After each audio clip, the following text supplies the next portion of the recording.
कहानी की शुरुआत में जैक नाम के आदमी को दिखाया जाता है जो एक शिकारी होता है और वहाँ जितने भी लोग होते हैं वो सब के सब शिकारी होते हैं। उस रात वो सब ब्लैडस्टोन के फ्यूनल में आए होते हैं जो उन सब का लीडर होता है, लेकिन अब उनका लीडर मर चुका होता है, इसलिए उन्हें एक नया लीडर चाहिए होता है जो उस स्टोन को अपने पास रख सके और उन सब शिकारियों का लीडर बन सके।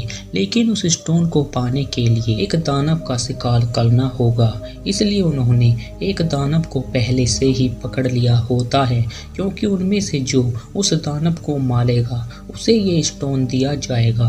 पर वहाँ ब्लैडस्टोन की सौतेली बेटी भी होती है जिसका नाम एल्सी होता है और वो भी इस स्टोन को पाना चाहती है। जिसके बाद उन्हें चुना जाता है कि उस दानव के पास पहले कौन जाएगा, जिसमें जैक को पहले चुना जाता है और जैक उन सब को छोड़कर एक जगह के अंदर आ जाता है जो चारों तरफ से बंद होती है, जहां जैक उस दानव को ढूंढने लगता है। पर कुछ देर बाद जैक को वहां एल्सी मिलती है, क्योंकि उन शिकारियों को आपस में भी लड़ना होता है, पर जैक उसे लड़ने को मना करता है। तभी जैक पर जोबिन नाम का शिकारी हमला करता है, पर जैक वहां से भाग जाता है और जोबिन की लड़ाई एल्सी के साथ होने लगती है जो एक दूसरे को मारने की कोशिश करते हैं, पर एल्सी वहां से भाग जाती है। लेकिन जब एल्सी अकेली होती है उस पर साइमन हमला करता है, पर एल्सी उसके हाथ को काट देती है, जिसके बाद उन दोनों के बीच लड़ाई होने लगती है। पर एल्सी उस लड़ाई के दौरान साइमन को मार देती है। तभी वहां जोबिन भी आ जाता है, जिसे देखकर एल्सी छुप जाती है और जोबिन अपने हथियार को लेकर वहां से चला जाता है। जिसके बाद हम जैक को देखते हैं, उसे देखकर लगता है जैक किसी को ढूंढ रहा है।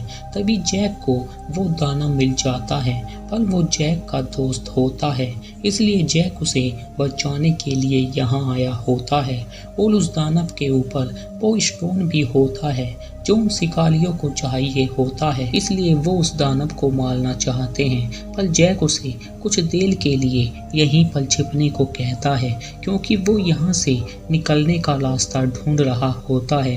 तभी जैक को ढूंढते हुए वहाँ लिंडा नाम की शिकारी आ जाती है जो उसे मारने की कोशिश करती है, पर जैक उससे बचने के लिए एक कमरे में आ जाता है जहां पहले से ही एल्सी होती है।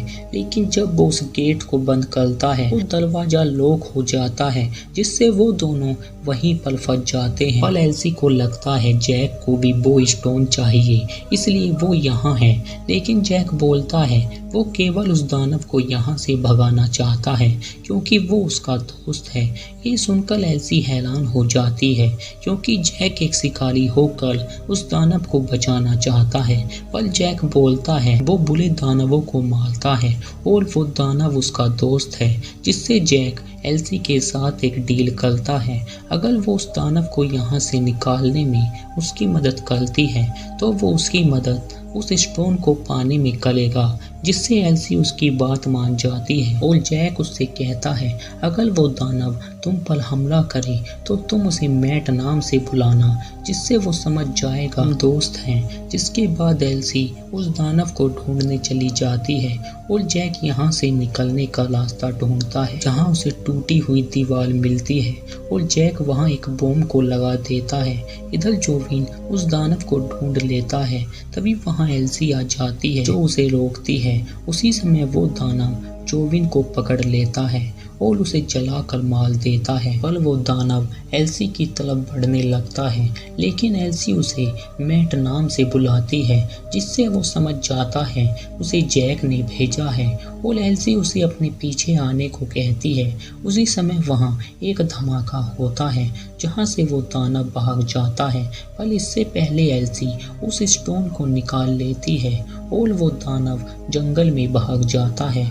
लेकिन वहाँ वो लोग भी आ जाते हैं, पर जब जैक उस स्टोन को छूता है उसे जोर का झटका लगता है, जिससे वो दूर जाकर गिरता है और वहाँ एल्सी की सौतेली माँ भी आ जाती है, जिससे वो समझ जाती है जैक कोई इंसान नहीं है और वो भी एक दानव है और उसने उस दानव को भी भगा दिया होता है जिसमें उसकी मदद एल्सी ने करी होती है। इसलिए वो एल्सी को भी पकड़ लेते हैं और जब जैक को होश आता है वो एल्सी के साथ पिंजरे में बंद होता है, क्योंकि उन्होंने एल्सी को उसके साथ इसलिए बंद करा होता है ताकि जब वो अपना रूप बदले वो एल्सी को मार दे।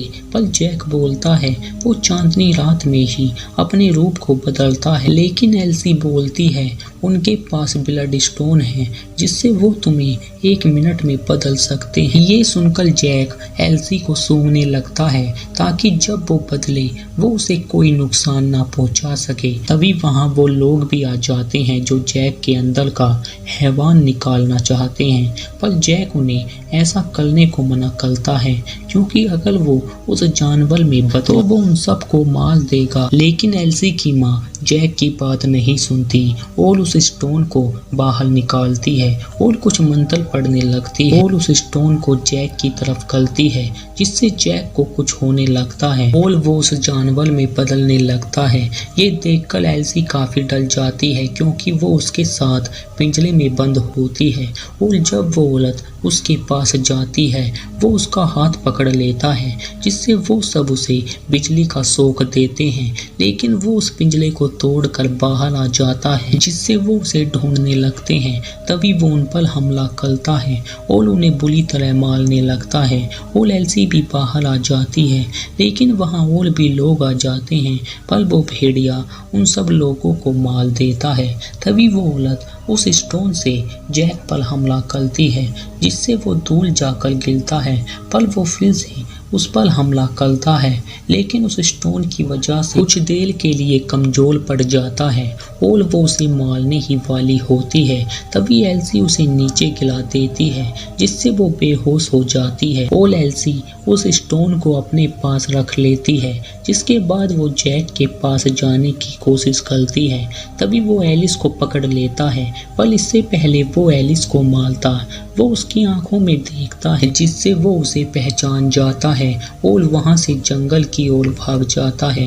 लेकिन एल्सी की माँ फिर से होश में आ जाती है, जो उसकी तरफ कन करती है, लेकिन वहां मैट आ जाता है जो उस औरत को पकड़कर जलाकर मार देता है और एलिस उसे जैक के पीछे जाने को कहती है, जिससे मैट उसे ढूंढने चला जाता है और वो स्टोन अब एलिस के पास होता है। जिसके बाद हम जैक को देखते हैं जो अब फिर से इंसान बन चुका होता है और जंगल में उसके साथ मैट भी होता है। इसी के साथ ये मूवी यहीं पर एंड हो जाती है। उम्मीद करते हैं आपको ये एक्सप्लेनेशन अच्छा लगा होगा।